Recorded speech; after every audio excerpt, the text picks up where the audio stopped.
और चलिए अब आपको नरेंद्र मोदी जनता को संबोधित कर रहे हैं दिल्ली में, वहां ले चलते हैं। पूरा माहौल बहुत कृष्णमय हो गया है।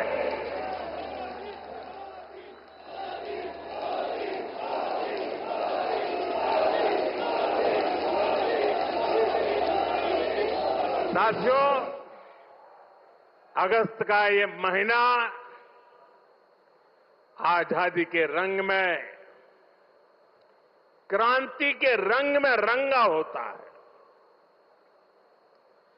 आजादी के इसी महोत्सव के बीच आज देश की राजधानी दिल्ली देश में हो रही विकास क्रांति की साक्षी बन रही है। थोड़ी देर पहले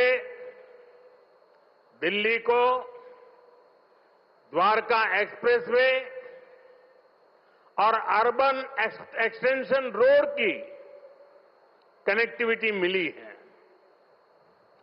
इससे दिल्ली के, गुरुग्राम के, पूरे एनसीआर के लोगों की सुविधा बढ़ेगी। दफ्तर आना जाना, फैक्ट्री आना जाना और आसान होगा। सभी का समय बचेगा।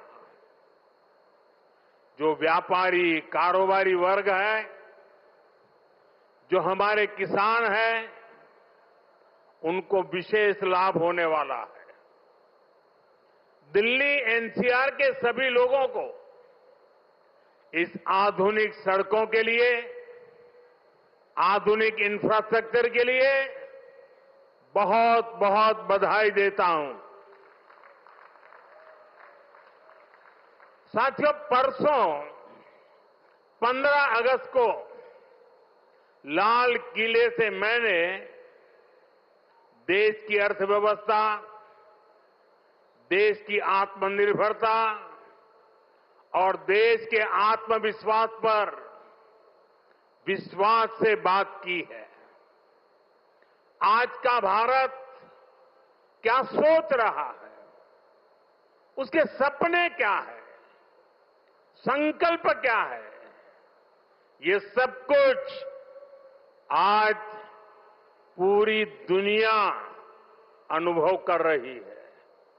और साथियों, दुनिया जब भारत को देखती है, परखती है, तो उसकी पहली नजर हमारी राजधानी पर पड़ती है, हमारी दिल्ली पर पड़ती है। इसलिए दिल्ली को हमें विकास का ऐसा मॉडल बनाना है जहां सभी को महसूस हो कि हां, ये विकसित होते भारत की राजधानी है।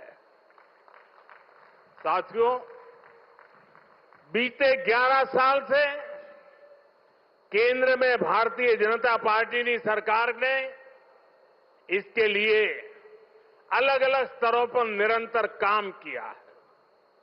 अब जैसे कनेक्टिविटी का विषय ही है, दिल्ली एनसीआर की कनेक्टिविटी में बीते दशक में अभूतपूर्व सुधार हुआ है। यहां आधुनिक और चौड़े एक्सप्रेस वे हैं। दिल्ली एनसीआर मेट्रो नेटवर्क के मामले में दुनिया के सबसे बड़े नेटवर्क इलाकों में से एक है। यहां नमो भारत जैसा आधुनिक रैपिड रेल सिस्टम है। यानी बीते 11 वर्षों में दिल्ली एनसीआर में आना जाना पहले के मुकाबले आसान हुआ है। साथियों, दिल्ली को बेहतरीन शहर बनाने का जो बीड़ा हमने उठाया है, वो निरंतर जारी है। आज भी हम सभी इसके साक्षी बने हैं। द्वारका एक्सप्रेस वे हो या फिर अर्बन एक्सटेंशन रोड, दोनों सड़कें शानदार बनी है। पेरिफेरल एक्सप्रेसवे के बाद अब अर्बन एक्सटेंशन रोड से दिल्ली को बहुत मदद मिलने वाली है। साथियों, अर्बन एक्सटेंशन रोड की एक और विशेषता है, ये दिल्ली को कूड़े के पहाड़ों से भी मुक्त करने में मदद कर रही है। अर्बन एक्सटेंशन रोड को बनाने में लाखों टन कचरा काम में लाया गया है, यानी कूड़े के पहाड़ को कम करके उसे वेस्ट मटेरियल का इस्तेमाल सड़क बनाने में किया गया है और वैज्ञानिक तरीके से किया गया है। यहां पास में ही भलसवा लैंडफिल पासाइट है। यहां आसपास जो परिवार रहते हैं उनके लिए कितनी समस्या है ये हम सभी जानते हैं। हमारी सरकार ऐसी हर परेशानी से दिल्ली वालों को मुक्ति दिलाने में जुटी हुई है। साथियों, मुझे खुशी है कि रेखा गुप्ता जी के नेतृत्व में दिल्ली की भाजपा सरकार यमुना जी की सफाई में भी लगातार जुटी हुई है। मुझे बताया गया कि यमुना से इतने कम समय में 16 लाख मैट्रिक टन सिल्ट हटाई जा चुकी है। इतना ही नहीं, बहुत कम समय में ही दिल्ली में 650 देवी इलेक्ट्रिक बसें शुरू की गई है। और इतना ही नहीं, भविष्य में भी इलेक्ट्रिक बसें एक बहुत बड़ी मात्रा में करीब करीब 2000 का आंकड़ा पार कर जाएगी। ये ग्रीन दिल्ली, क्लीन दिल्ली के मंत्र को और मजबूत करता है। साथियों, राजधानी दिल्ली में कई वर्षों के बाद भाजपा सरकार बनी है। लंबे अरसे तक हम दूर दूर तक भी सत्ता में नहीं थे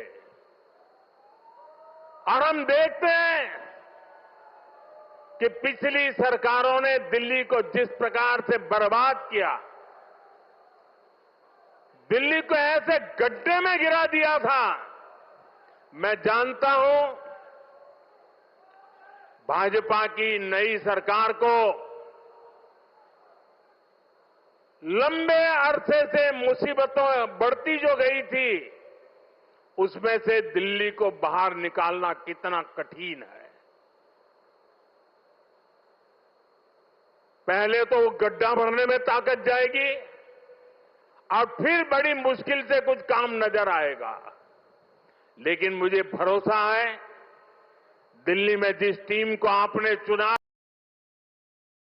मेहनत करके पिछले कई दशकों से जो समस्याओं से गुजरे रहे हैं, उसमें से दिल्ली को बाहर निकाल के रहेंगे। साथियों, ये सहयोग भी पहली बार बना है जब दिल्ली में, हरियाणा में, यूपी और राजस्थान चारों तरफ भाजपा सरकार है। ये दिखाता है इस पूरे क्षेत्र का कितना आशीर्वाद भाजपा पर है, हम सभी पर है। इसलिए हम अपना दायित्व समझकर दिल्ली एनसीआर के विकास में जुटे हैं। हालांकि कुछ राजनीतिक दल हैं जो जनता के इस आशीर्वाद को अभी भी पचा नहीं पा रहे। वो जनता के विश्वास और जमीनी सच्चाई दोनों से बहुत कट चुके हैं, दूर चले गए हैं। आपको याद होगा कुछ महीने पहले किस तरह दिल्ली और हरियाणा के लोगों को एक दूसरे के खिलाफ खड़ा करने की, दुश्मनी बनाने की साजिश रची गई। ये तक कह दिया गया कि हरियाणा के लोग दिल्ली के पानी में जहर मिला रहे हैं। इस तरह की नकारात्मक राजनीति से और पूरे एनसीआर को मुक्ति मिली है। अब हम एनसीआर के कायाकल्प का संकल्प लेकर चल रहे हैं और मुझे विश्वास है ये हम करके दिखाएंगे। साथियों, गुड गवर्नेंस भाजपा सरकारों की पहचान है। भाजपा सरकारों के लिए जनता जनार्दन ही सर्वोपरि है। आप ही हमारा हाई कमांड है। हमारी लगातार कोशिश रहती है कि जनता का जीवन आसान बनाए। यही हमारी नीतियों में दिखता है, हमारे निर्णयों में दिखता है। हरियाणा में एक समय कांग्रेस सरकारों का था जब बिना खर्ची पर्ची के एक नियुक्ति तक मिलना मुश्किल था, लेकिन हरियाणा में भाजपा सरकार ने लाखों युवाओं को पूरी पारदर्शिता के साथ सरकारी नौकरी दी है। नायब श्री सैनी जी के नेतृत्व में ये सिलसिला लगातार चल रहा है। साथियों, यहां दिल्ली में भी जो झुग्गियों में रहते थे, जिनके पास अपने घर नहीं थे, उनको पक्के घर मिल रहे हैं। जहां बिजली, पानी, गैस कनेक्शन तक नहीं था, वहां ये सारी सुविधाएं पहुंचाई जा रही है। और अगर मैं देश की बात करूं तो बीते 11 सालों में रिकॉर्ड सड़कें देश में बनी है। हमारे रेलवे स्टेशनों का कायाकल्प हो रहा है। वंदे भारत जैसी आधुनिक ट्रेनें गर्व से भर देती है। छोटे छोटे शहरों में एयरपोर्ट बन रहे हैं। एनसीआर में ही देखिए कितने सारे एयरपोर्ट हो गए हैं। अब हिंडन एयरपोर्ट से भी फ्लाइट कई शहरों को जाने लगी है। नोएडा में एयरपोर्ट भी बहुत जल्द बनकर तैयार होने वाला है। साथियों, ये तभी संभव हुआ है जब बीते दशक में देश ने पुराने तौर तरीकों को बदला है। देश को जिस स्तर का इंफ्रास्ट्रक्चर चाहिए था, जितनी तेजी से बनना चाहिए था, वो अतीत में नहीं हुआ। अब जैसे हमारा ईस्टर्न और western peripheral expressway, Delhi NCR को इसकी जरूरत कई दशकों से महसूस हो रही थी। यूपीए सरकार के दौरान इसको लेकर फाइलें चलनी शुरू हुई, लेकिन काम तब शुरू हुआ जब आपने हमें सेवा करने का अवसर दिया।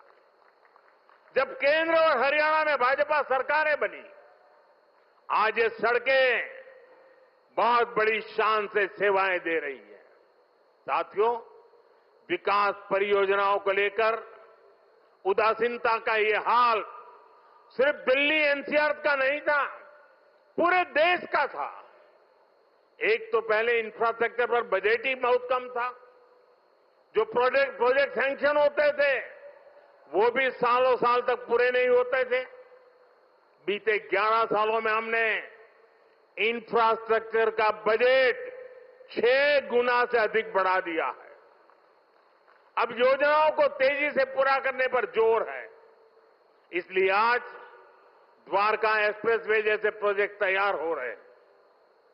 और भाइयों बहनों, ये जो इतना सारा पैसा लग रहा है, इससे सिर्फ सुविधाएं नहीं बन रही है, ये परियोजनाएं बहुत बड़ी संख्या में रोजगार भी बना रही है। जब इतना सारा कंस्ट्रक्शन होता है तो इसमें लेबर से लेकर इंजीनियर तक लाखों साथियों को काम मिलता है। जो कंस्ट्रक्शन मटेरियल यूज होता है उससे जुड़ी फैक्ट्रियों में, दुकानों में नौकरियां बढ़ती है। ट्रांसपोर्ट और लॉजिस्टिक्स में रोजगार बनते हैं। साथियों, लंबे समय तक जिन्होंने सरकारें चलाई हैं, उनके लिए जनता प्रशासन करना ही सबसे बड़ा लक्ष्य था। हमारा प्रयास है जनता के जीवन से सरकार का दबाव और दखल दोनों समाप्त करें। पहले क्या स्थिति थी, इसका एक और उदाहरण मैं आपको देता हूं। दिल्ली में, ये सुनकर के आप चौंक जाएंगे, दिल्ली में हमारे जो स्वच्छता मित्र हैं, साफ सफाई के काम में जुटे साथी हैं, ये सभी दिल्ली में बहुत बड़ा दायित्व निभाते हैं। सुबह उठते ही पहले उनको थैंक यू करना चाहिए। लेकिन पहले की सरकारों ने इन्हें भी जैसे अपना गुलाम समझ रखा था। मैं इन छोटे छोटे मेरे सफाई में बंधुओं की बात कर रहा हूं। ये जो लोग सर पे संविधान रख करके नाचते हैं ना, वो संविधान को कैसे कुचलते थे, वे बाबा साहब की भावनाओं को कैसे दगा देते थे, मैं आज वो सच्चाई आपको बताने जा रहा। आप, मैं कहता हूं, सुनकर सन्न रह जाएंगे। मेरे सफाई कर्मी भाई बहन जो दिल्ली में काम करते हैं, उनके लिए एक खतरनाक कानून था इस देश में। दिल्ली में दिल्ली म्युनिसिपल कॉरपोरेशन एक्ट में एक बात लिखी थी, यदि कोई सफाई मित्र बिना बताए काम पर नहीं आता तो उसे 1 महीने के लिए जेल में डाला जा सकता था। आप बताइए,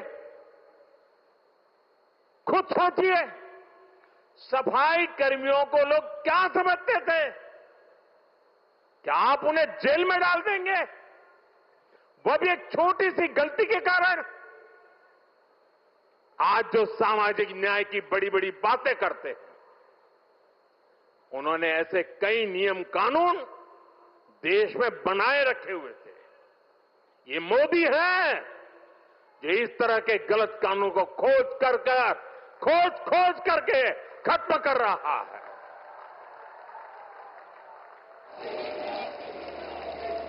हमारी सरकार है तो सैकड़ों कानूनों को समाप्त कर चुकी है और ये अभियान लगातार जारी है। साथियों, हमारे लिए रिफॉर्म का मतलब है सुशासन का विस्तार। इसलिए हम निरंतर रिफॉर्म पर बल दे रहे हैं। आने वाले समय में हम अनेक बड़े बड़े रिफॉर्म्स करने वाले हैं ताकि जीवन भी और बिजनेस भी सब कुछ और आसान हो। साथियों, इसी कड़ी में अब जीएसटी में नेक्स्ट जनरेशन रिफॉर्म होने जा रहा है। इस दिवाली जीएसटी रिफॉर्म से डबल बोनस देशवासियों को मिलने वाला है।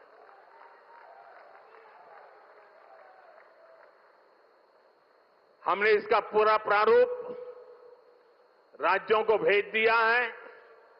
मैं आशा करता हूं कि सभी राज्य भारत सरकार के इस इनिशिएटिव को सहयोग करेंगे, जल्द से जल्द इस प्रक्रिया को पूरा करेंगे ताकि ये दिवाली और ज्यादा शानदार बन सके। हमारा प्रयास जीएसटी को और आसान बनाने और टैक्स दरों को रिवाइज करने का है। इसका फायदा हर परिवार को होगा, गरीब और मिडिल क्लास को होगा, छोटे बड़े हर उद्यमी को होगा, हर व्यापारी कारोबारी को होगा। साथियों, भारत की बहुत बड़ी शक्ति हमारी प्राचीन संस्कृति है, हमारी प्राचीन धरोहर है। इस सांस्कृतिक धरोहर का एक जीवन दर्शन है, जीवंत दर्शन भी है। और इसी जीवन दर्शन में हमें चक्रधारी मोहन और चरखाधारी मोहन दोनों का परिचय होता है। हम समय समय पर चक्रधारी मोहन से लेकर चरखाधारी मोहन तक दोनों की अनुभूति करते हैं। चक्रधारी मोहन यानी सुदर्शन चक्रधारी भगवान श्री कृष्ण, जिन्होंने सुदर्शन चक्र के सामर्थ्य की अनुभूति कराई, और चरखाधारी मोहन यानी महात्मा गांधी, जिन्होंने चरखा चलाकर देश को स्वदेशी के सामर्थ्य की अनुभूति कराई। साथियों, भारत को सशक्त बनाने के लिए हमें चक्रधारी मोहन से प्रेरणा लेकर आगे बढ़ना है, और भारत को आत्मनिर्भर बनाने के लिए हमें चरखाधारी मोहन के रास्ते पर चलना है। हमें वोकल फॉर लोकल को अपना जीवन मंत्र बनाना है। साथियों, ये काम हमारे लिए मुश्किल नहीं है। जब भी हमने संकल्प लिया है, तब हमने करके दिखाया है। मैं छोटा सा उदाहरण देता हूं, खादी का। खादी विलुप्त होने के कगार पर पहुंच चुकी थी, कोई पूछने वाला नहीं था। आपने जब मुझे सेवा का मौका दिया, मैंने देश को आह्वान किया, देश ने संकल्प लिया, और इसका नतीजा भी दिखा। 1 दशक में खादी की बिक्री करीब 7 गुना बढ़ गई है। देश के लोगों ने वोकल फॉर लोकल के मंत्र के साथ खादी को अपनाया है। इसी तरह देश ने मेड इन इंडिया फोन पर भी भरोसा जताया। 11 साल पहले हम अपनी जरूरत के ज्यादातर फोन इंपोर्ट करते थे। आज ज्यादातर भारतीय मेड इन इंडिया फोन ही इस्तेमाल करते हैं। आज हम हर साल 30-35 करोड़ मोबाइल फोन बना रहे हैं। 30-35 करोड़ मोबाइल फोन बना रहे हैं और एक्सपोर्ट भी कर रहे हैं। साथियों, हमारा मेड इन इंडिया, हमारा यूपीआई आज दुनिया का सबसे बड़ा real time digital payment platform बन चुका है। दुनिया का सबसे बड़ा। भारत में बने रेल कोच हो या फिर लोकोमोटिव, इनकी डिमांड अब दुनिया के दूसरे देशों में भी बढ़ रही है। साथियों, जब ये रोड इंफ्रास्ट्रक्चर की बात आती है, भारत ने एक गति शक्ति प्लेटफॉर्म बनाया है। 1600 लेयर, 1600 लेयर डेटा के हैं उसमें, और किसी भी प्रोजेक्ट को वहां पर कैसी कैसी परिस्थितियों से गुजरना पड़ेगा, किन नियमों से गुजरना पड़ेगा, वाइल्ड लाइफ है कि जंगल है कि क्या है, नदी है, नाला है, क्या है, सारी चीजें मिनटों में हाथ लग जाती हैं और प्रोजेक्ट तेज गति से आगे बढ़ते हैं। आज गति शक्ति की एक अलग यूनिवर्सिटी बनाई गई है, और देश की प्रगति के लिए गति शक्ति एक बहुत बड़ा सामर्थ्यवान मार्ग बन चुका है। साथियों, 1 दशक पहले तक हम खिलौने तक बाहर से इंपोर्ट करते थे, लेकिन हम भारतीयों ने संकल्प लिया वोकल फॉर लोकल का, तो ना सिर्फ बड़ी मात्रा में खिलौने भारत में ही बनने लगे, लेकिन बल्कि आज हम दुनिया के 100 से ज्यादा देशों को खिलौने निर्यात भी करने लगे। साथियों, इसलिए मैं फिर आप सभी से, सभी देशवासियों से आग्रह करूंगा, भारत में बने सामान पर हम भरोसा करें। भारतीय हैं तो भारत में बना ही खरीदें। अब त्योहारों का सीजन चल रहा है, अपनों के साथ अपने लोकल उत्पादकों की खुशियां बांटें। आप तय करें, गिफ्ट वही देना है जो भारत में बना हो, भारतीयों द्वारा बनाया हुआ। साथियों, मैं आज व्यापारी वर्ग से, दुकानदार बंधुओं से भी एक बात कहना चाहता हूं। होगा कोई समय विदेश में बना सामान आपने इसलिए बेचा हो ताकि शायद आपको लगा हो प्रॉफिट थोड़ा ज्यादा मिल जाता है। अब आपने जो किया सो किया, लेकिन अब आप भी वोकल फॉर लोकल के मंत्र पर मेरा साथ दीजिए। आपके इस एक कदम से देश का तो फायदा होगा, आपके परिवार का, आपके बच्चों का भी फायदा होगा। आपकी बेची हुई हर चीज से देश के किसी मजदूर का, किसी गरीब का फायदा होगा। आपकी बेची गई हर चीज का पैसा भारत में ही रहेगा, किसी न किसी भारतीय को ही मिलेगा। यानी ये भारतीयों की खरीद शक्ति को ही बढ़ाएगा, अर्थव्यवस्था को मजबूती देगा। और इसलिए मेरा आग्रह है, आप मेड इन इंडिया सामान को पूरे गर्व के साथ बेचें। साथियों, दिल्ली आज एक ऐसी राजधानी बन रही है जो भारत के अतीत का भविष्य के साथ साक्षात्कार भी कराती है। कुछ दिन पहले ही देश को नया सेंट्रल सेक्रेटरिएट, कर्तव्य भवन मिला है। नई संसद बन चुकी है। कर्तव्य पथ नए रूप में हमारे सामने है। भारत मंडपम और यशोभूमि जैसे आधुनिक कॉन्फ्रेंस सेंटर था दिल्ली की शान बढ़ा रहे हैं। ये दिल्ली को बिजनेस के लिए, व्यापार कारोबार के लिए बेहतरीन स्थान बना रहे हैं। मुझे विश्वास है इन सभी के सामर्थ्य और प्रेरणा से हमारी दिल्ली दुनिया की बेहतरीन राजधानी बनकर उभरेगी। इसी कामना के साथ एक बार फिर इन सभी विकास कार्यों के लिए आप सबको, दिल्ली को, हरियाणा को, राजस्थान को, उत्तर प्रदेश को, पूरे इस क्षेत्र का विकास होने जा रहा है। मैं बहुत बहुत शुभकामनाएं देता हूं, बहुत बहुत बधाई देता हूं। आप सबका बहुत बहुत धन्यवाद।